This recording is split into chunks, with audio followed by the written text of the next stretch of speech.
Halo, rekan-rekan semua. Selamat berjumpa lagi dengan saya, Anggono Raras. Pada pertemuan kali ini, saya akan diskusi tentang Marketing 4.0. Marketing 4.0 merupakan salah satu strategi pemasaran digital yang tengah digunakan oleh banyak perusahaan di berbagai negara. Hal ini berlaku karena dunia pemasaran sedang mengalami perkembangan yang pesat. Dalam kata lain, ia perlu diprioritaskan oleh berbagai institusi raksasa. Strategi ini akhirnya diterapkan karena dianggap jitu untuk membantu negara ikut berevolusi mengikuti kemajuan dunia digital yang pesat. Sama halnya dengan banyak negara lain, Indonesia sudah mulai mengenal dan menerapkan strategi ini. Dengan demikian, Anda hendak terjun ke dunia bisnis atau marketing profesional, wajib memahaminya secara seksama. Selanjutnya akan kita bedah bersama tentang Marketing 4.0.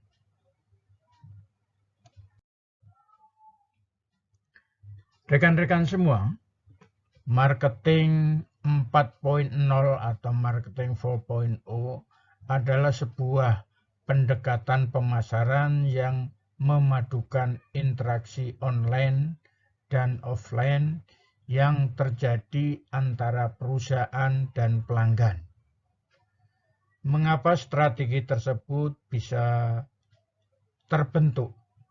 Sebab di era saat ini, pemasaran tidak cukup kalau hanya dilakukan secara online. Perusahaan juga membutuhkan pemasaran offline untuk memastikan bahwa konsumen mendapatkan pelayanan yang memuaskan dari produk atau jasa yang mereka tawarkan.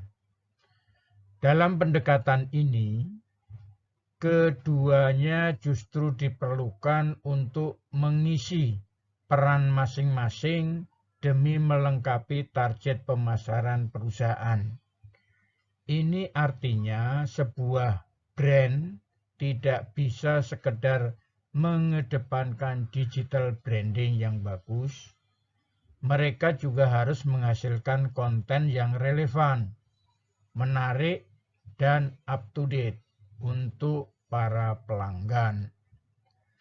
Pembuatan konten inilah yang mengharuskan adanya sentuhan manusia dalam membuatnya. Machine to machine dan juga artificial intelligence dikembangkan untuk memajukan strategi pemasaran digital terbaru ini. Akan tetapi dalam pelaksanaannya, perusahaan masih memerlukan sentuhan manusia untuk memperkuat customer engagement atau pendekatan kepada pelanggan. Jadi perpaduan inilah yang disebut dalam Marketing 4.0 atau pemasaran 4.0. Konsep value added, nilai tambah, telah menjadi salah satu strategi yang populer selama beberapa tahun. Yang menjadi persoalan sebenarnya adalah bahwa di pasar saat ini begitu banyak produk dan jasa yang beredar, sehingga kemampuan untuk menambah nilai produk dan layanan merupakan suatu kebutuhan mutlak. Tidak diragukan lagi ketiadaan nilai tambah pada produk atau jasa menyebabkan pasar dapat dikendalikan oleh faktor paling mendasar, yaitu harga. Misalnya, bila Anda hanya bermain harga, Anda tidak akan bisa mendapatkan tingkat margin penjualan yang tinggi. Padahal hal itu menentukan profitabilitas, pertumbuhan jangka panjang, dan tingkat keberhasilan penjualan.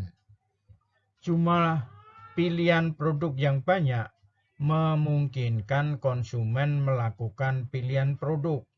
Hal ini memacu pelaku usaha agar dapat menambah nilai pada produk atau layanan.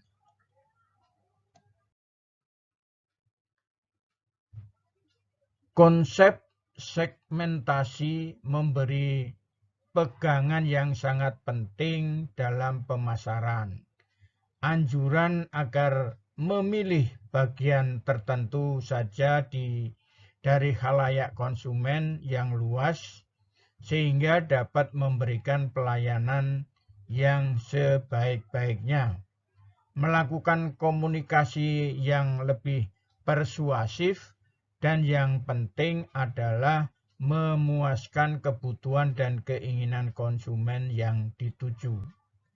Segmen ini bersifat dinamis, berkembang dari waktu ke waktu. Oleh karena itu penting untuk mengidentifikasi kebutuhan spesifik target market yang ingin dituju.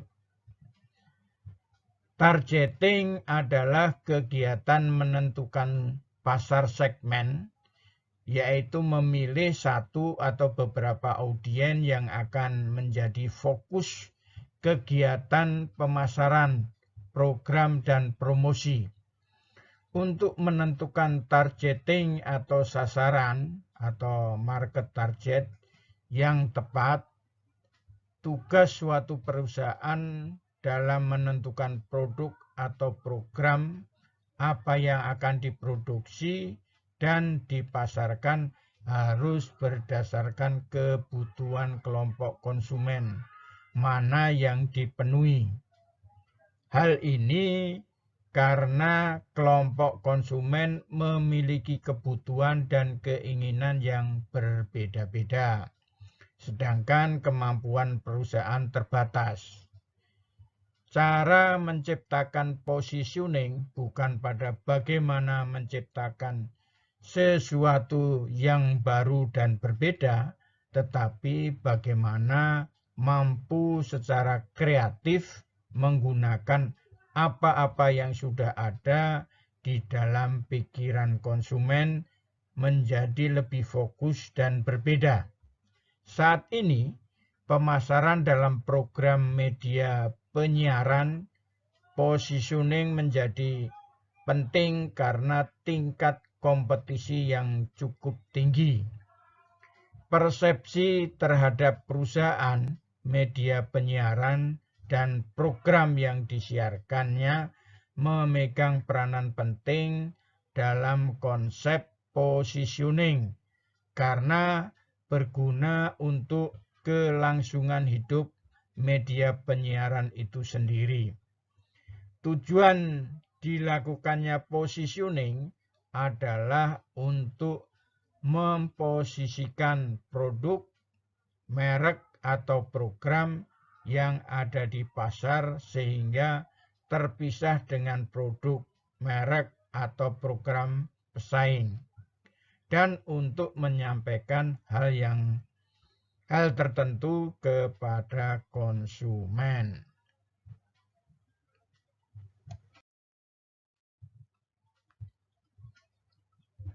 Marketing dalam era digital. Ada beberapa komponen pendukung terjadinya suatu komunikasi. Yang pertama adalah komunikator. Komunikator itu adalah pengirim pesan atau pengirim berita. Kalau istilah teknisnya adalah transmitter. Kemudian komunikan. Komunikan itu adalah penerima pesan media komunikasi, penerima pesan ya. Sementara yang ketiga media komunikasi.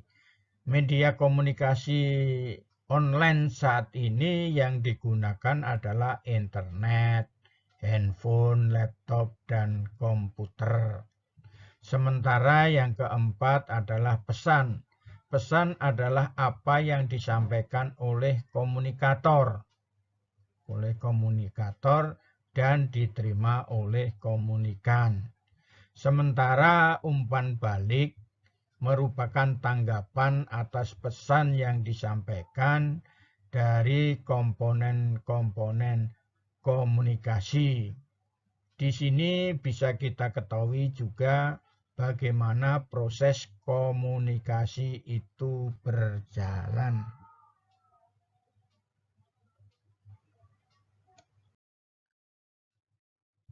Marketing dalam era digital yaitu di mana produsen biasanya mendesain produk dan promosi secara khusus, termasuk dalam iklan.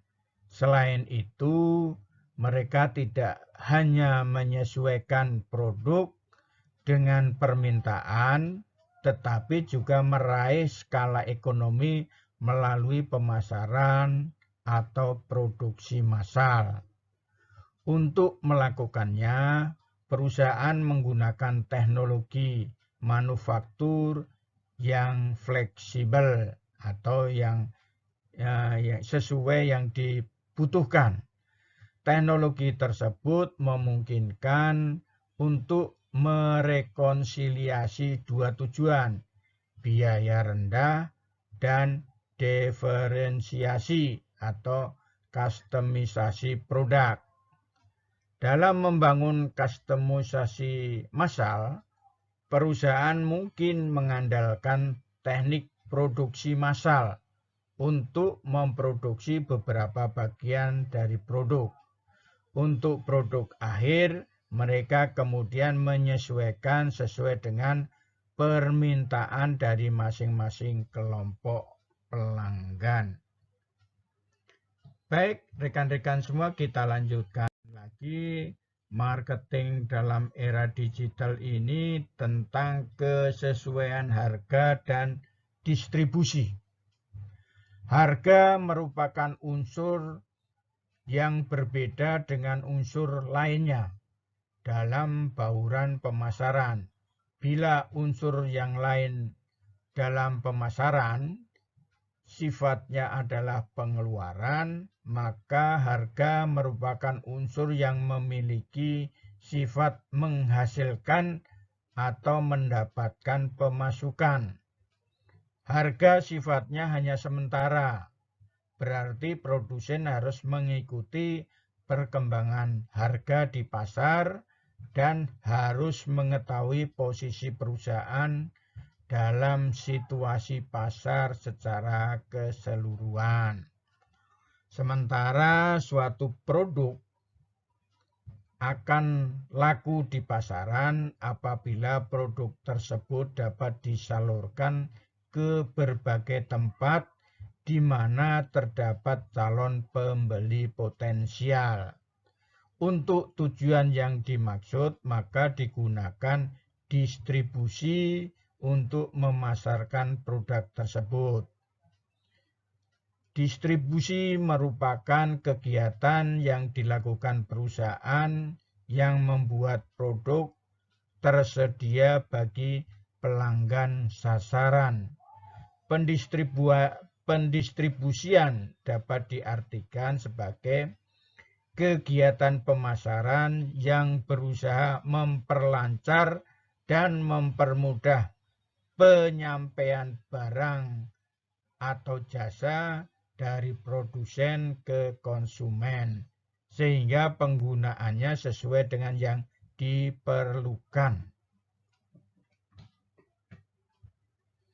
Rekan-rekan semua, mari kita lanjutkan tadi di dalam pemasaran pemasaran digital 4.0 ini pada kondisi bahwa adanya power shift the connected customer, yaitu inclusive marketing. Pengertian inclusive marketing, sebagian besar marketing atau pemasaran berpusat seputar demografi. Demografi memang berkaitan erat dengan produk dan promosi. Inclusive marketing adalah marketing yang tidak menargetkan satu wilayah demografi saja. Tipe marketing ini juga tidak bergantung pada stereotip tradisional yang terbentuk secara umum. Bersamaan dengan itu, inclusive marketing berada di atas berbagai stereotip umum tersebut. Jadi di sini artinya inclusive marketing itu bersifat secara umum ya, tidak tertentu. Dengan inclusive marketing, Anda dapat mengidentifikasi berbagai perbedaan dan menciptakan strategi yang tepat untuk memuaskan berbagai kebutuhan dari para pelanggan secara keseluruhan. Dengan begitu, komunikasi yang terjalin tidak hanya efektif bagi pelanggan setia, namun juga kepada sejumlah kelompok lain yang berpotensi menjadi pelanggan Anda.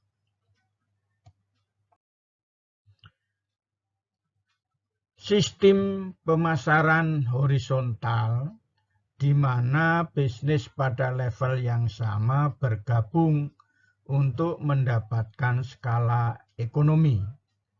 Bisnis menggabungkan sumber daya seperti pemasaran, distribusi, produksi, dan bahkan sumber daya manusia dalam upaya untuk memaksimalkan keuntungan mereka. Sistem pemasaran horizontal dapat berupa kolaborasi antara produsen, grosir, dan pengecer. Keuntungan dari sistem pemasaran horizontal adalah bahwa ia berfokus pada khalayak yang lebih luas sebagai lawan atau ceruk tertentu. Jadi di dalam horizontal marketing ini fokusnya adalah masyarakat secara umum ya, tidak tertentu.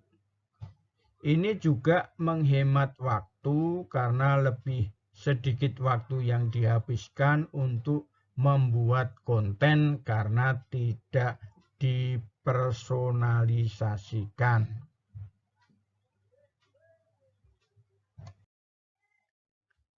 Bagaimana cara membangun customer community? Membangun komunitas pelanggan itu dapat dilakukan dengan cara yang pertama, pusatkan fokus pada kebutuhan pelanggan. Buatlah wadah khusus untuk pelanggan Anda, misalnya grup WA, grup Facebook, grup Instagram, untuk membangun komunitas pelanggan. Kemudian selanjutnya bangun interaksi dengan pelanggan Anda.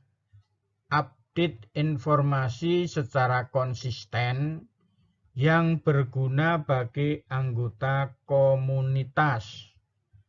Kenali dan pelajari lebih jauh tentang keinginan pelanggan.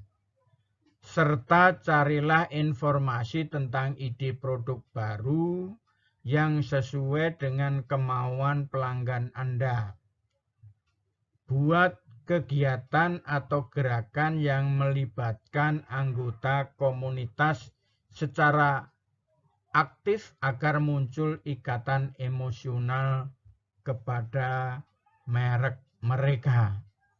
Bangun peraturan yang berlaku bagi semua anggota komunitas yang tentunya disepakati dan dijalankan secara sukarela.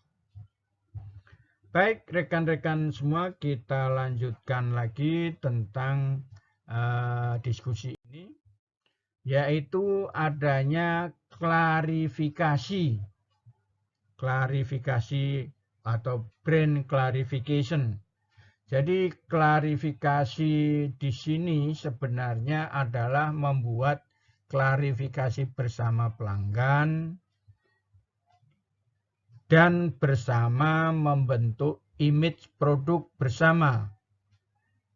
Sehingga di sini akan menjelaskan bagaimana tentang produk tersebut dan tujuan daripada kegiatan yang dilakukan. Dengan klarifikasi berarti positioning tidak ditentukan oleh perusahaan semata, tetapi oleh pelanggan, media massa, dan bahkan pesaing kita. Klarifikasi bukanlah upaya untuk mengkomunikasikan janji dan menempatkan diri di benak pelanggan. Namun, mengklarifikasi merupakan cerminan dirinya yang sudah ada di benak pelanggan. Hal ini berarti perusahaan sekedar memperjelas keadaan dirinya yang sebenarnya yang sudah diakui oleh konsumen. Baik, rekan-rekan semua, kita lanjutkan lagi tentang komersialisasi 4C. Yang pertama adalah customer atau konsumen atau pelanggan. Tidak bisa dipungkiri bahwa kita membutuhkan pelanggan untuk membuat bisnis tetap berjalan. Karena itu dalam menerapkan 4C di poin customer ini, Anda harus mempertimbangkan kelayakan produk, keunggulan kompetitif produk, dan juga market positioning. Selanjutnya, cost atau biaya. Dalam menjual produk, tentunya kalian tidak bisa asal sembarangan menentukan harga.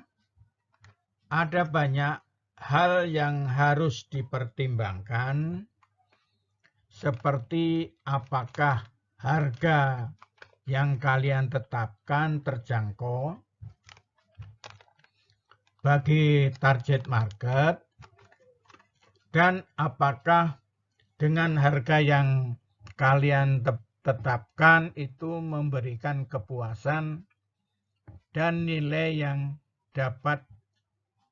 tepat pada pelanggan. Kemudian komunikasi. Komunikasi sangat penting digunakan untuk membangun interaksi dengan pelanggan. Selain itu, karena zaman sekarang sudah semakin maju, untuk berinteraksi Anda juga bisa menggunakan sosial media marketing. Kemudian convenience atau kenyamanan. Kenyamanan tentu adalah yang penting bagi konsumen dan juga merupakan salah satu yang konsumen inginkan ketika mereka sedang berbelanja produk Anda. Jadi rekan-rekan semua, itulah diskusi kita tentang marketing 4.0. Mudah-mudahan diskusi ini bermanfaat. Selamat belajar.